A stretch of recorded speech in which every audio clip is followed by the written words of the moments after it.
Whenever I introduce myself, I always say, my name is Mishka Banuri and I'm a Pakistani American Muslim, because it's such an important part of who I am. My religion has taught me a lot about the sacredness of the earth, and on a spiritual level, I do believe that the health of the land is very much related to the health of the people, and that has guided my activism. I helped to start an organization called the Utah Youth Environmental Solutions that empowers young people to hold institutions and governments accountable to their actions.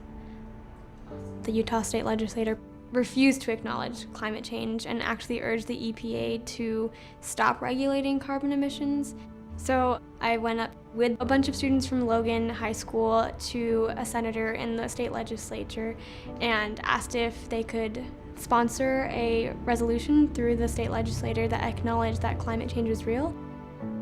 First, our resolution was denied a hearing in the Senate committee. They would not listen to it because it had climate change language in it.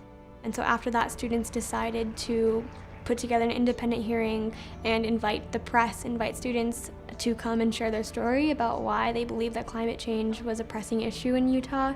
And so we ended up packing the biggest hearing room in the Capitol building and had over 1,200 people watching over Facebook Live.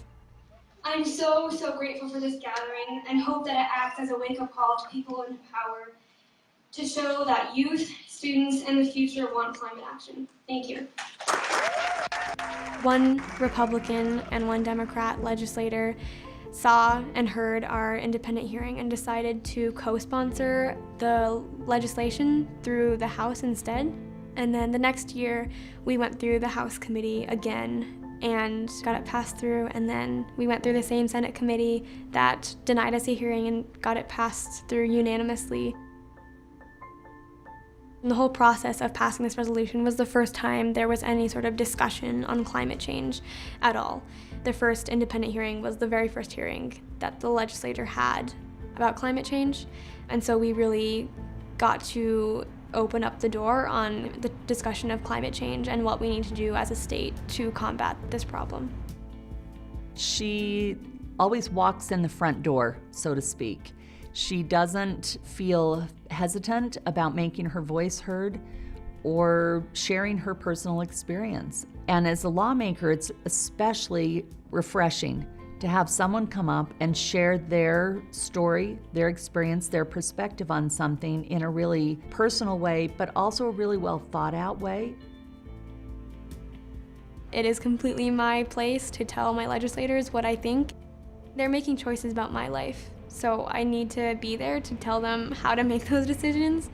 And so that has motivated me to get more students of color involved as much as possible and to reclaim that space for themselves.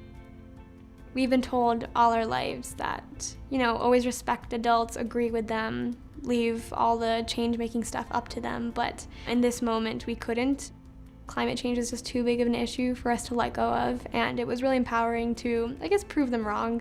We're fed a narrative that we can't do much, but in reality we can, and I think my work is done when young people believe that they have more power in this community and that we can and we are making change.